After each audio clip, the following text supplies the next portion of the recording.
everybody? Welcome back. Thanks for tuning in. All that hot jazz. If you are brand new to here, subscribe, man. Smash that subscribe button.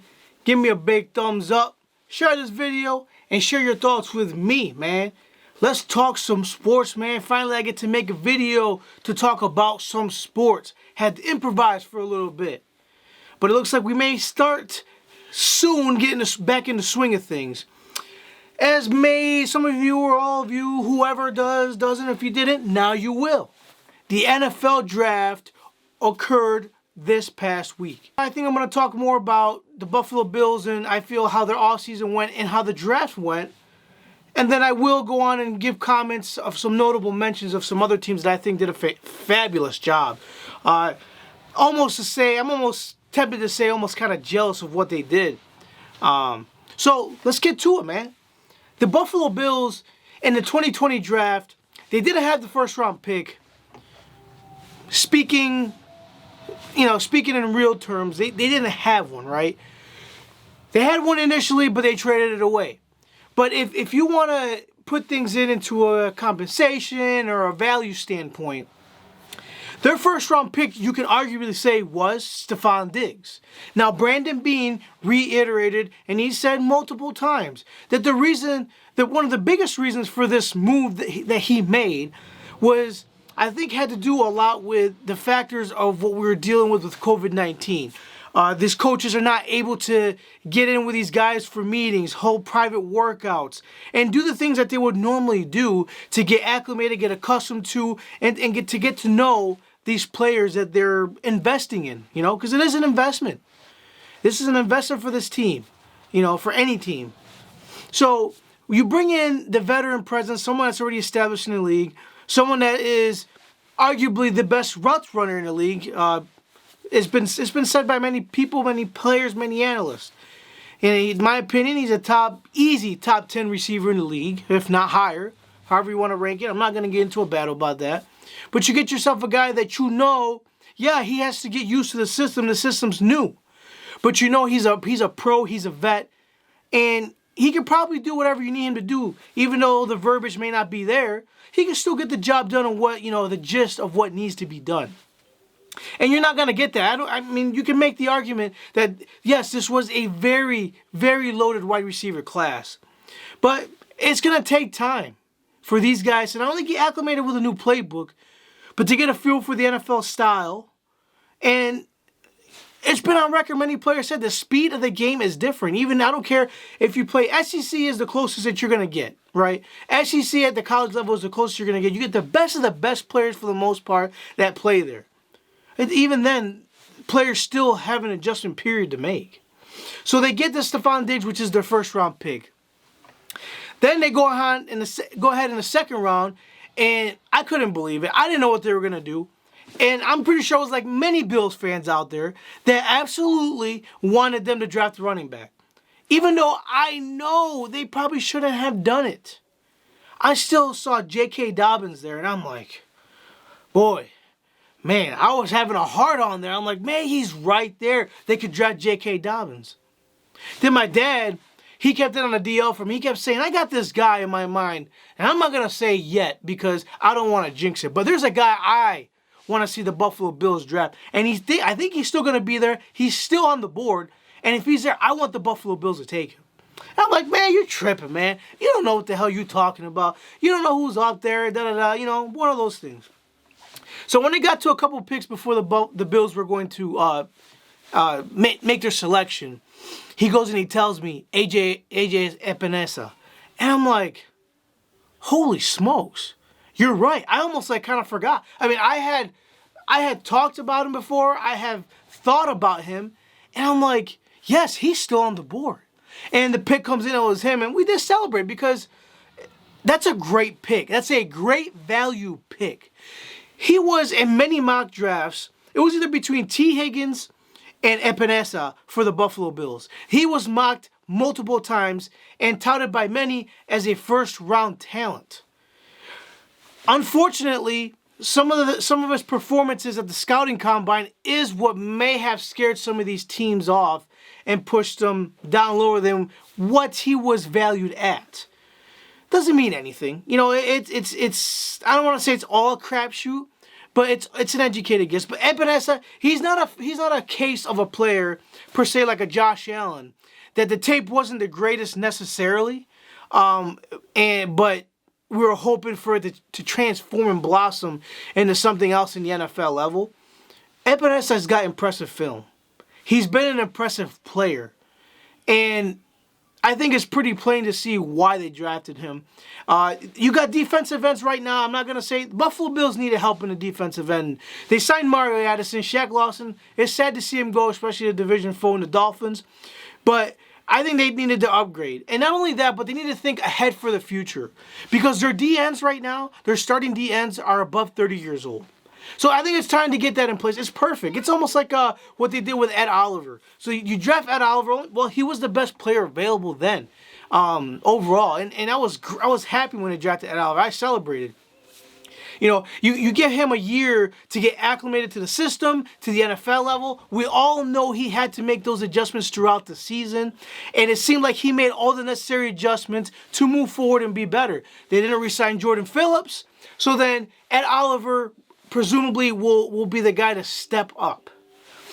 Anyhow, back into that. So Epenesa is a guy where he's going to learn, and as long as he continues to do what he does, he's got the frame, he's got the body work, I think he's going to be solid. Solid pick there, solid value. The third round, Zach Moss, running back out of Utah.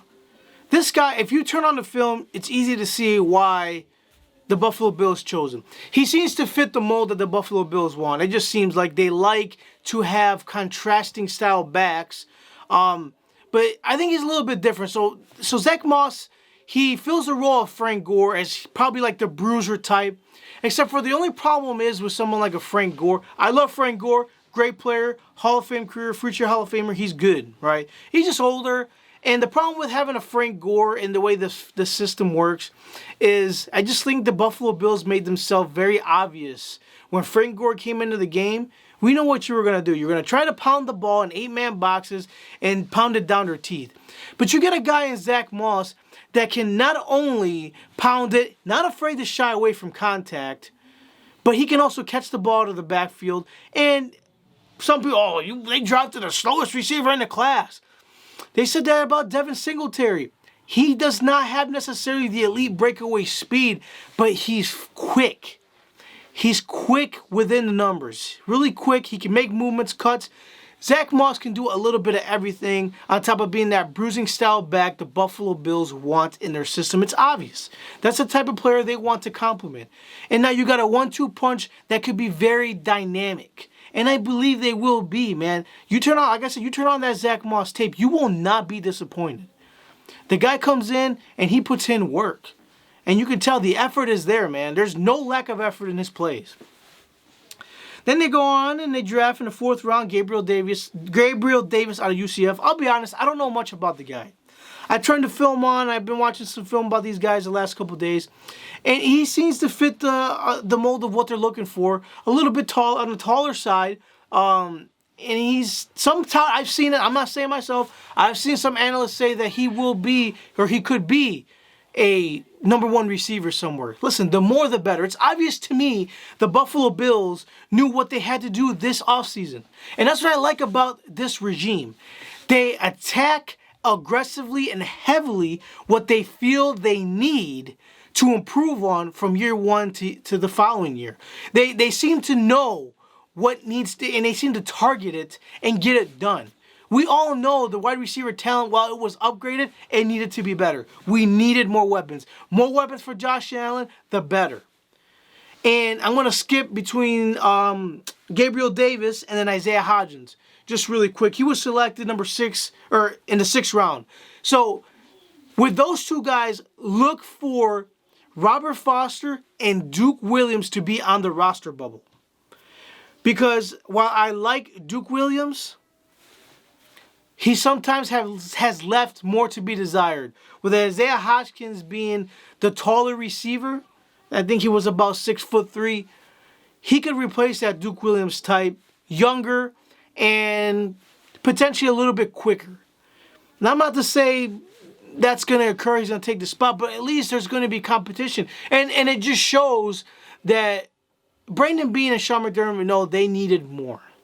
They needed more production from the wide receiver position. It's great. I love the fact that they pursued more weapons for the offense. I mean, you can't argue with it. I will say Jake Fromm was a very big surprise. I could not believe Jake Fromm went to the Buffalo Bills. But it makes sense. Like Brandon Beane said, he was too good in that position as far as value goes to where they were at in the draft to give him up. And I understand that. Matt Barkley's not getting any younger. They're essentially, it could be a head scratcher if you look at it from the point of Matt Barkley and Jake Fromm. They're probably about the same player. Yes.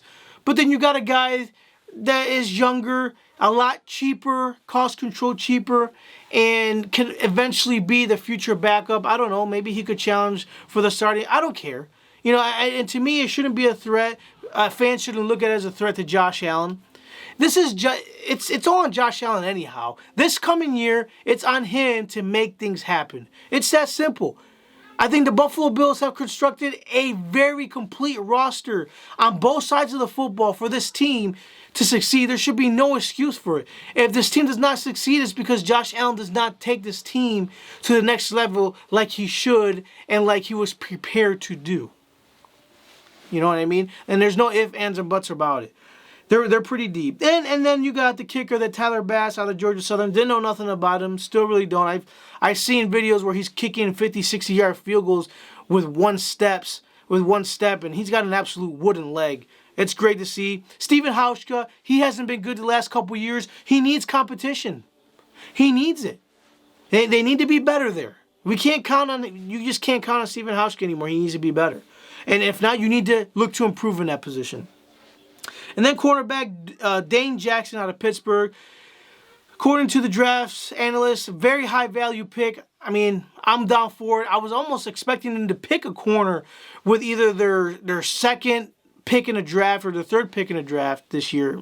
And I'm surprised they didn't go after anybody, actually. That just goes to show that they are pretty sure about what they have in the corner room and they like what they have. So this is a guy that will probably compete for a nickel corner role, you know, something like that. He won't be an outside corner, you know, but he could be a core special teamer as well.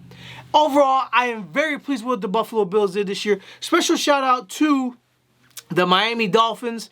Yes, it's sickening to me the moves they've made in free agency. They have overspent in some spots, but I think they drafted well. Tua Tagovailoa, I love him as a Edwards-Helaire going to the Chiefs. Like, that needed to happen. You got J.K. Dobbins going to the Ravens. Did that need to happen? You know, did it make those offenses any more dynamic than they already are? And the Jets, I will say they got better as far as on the defensive side of the ball a little bit. I still think their offensive weapons need to improve drastically. I'm still not impressed with their wide receiver room whatsoever. But I will say they did a good job, in my opinion, of throwing linemen out there for Sam Darnold. I think he needs them. I think it's the truth. He needs all the help he can get as far as protection. It was pretty bad last year. And I think the last one is the Cowboys. I think the Cowboys had one of the best drafts they had in a while. CeeDee Lamb sitting there, they take him. And just some of the other moves they made in general it looks good, man. I think the Cowboys, if they don't, you know, if their defense can step it up a little bit, I think they're going to be a very serious team to be dealing with. Guys, like, once again, I appreciate you for watching.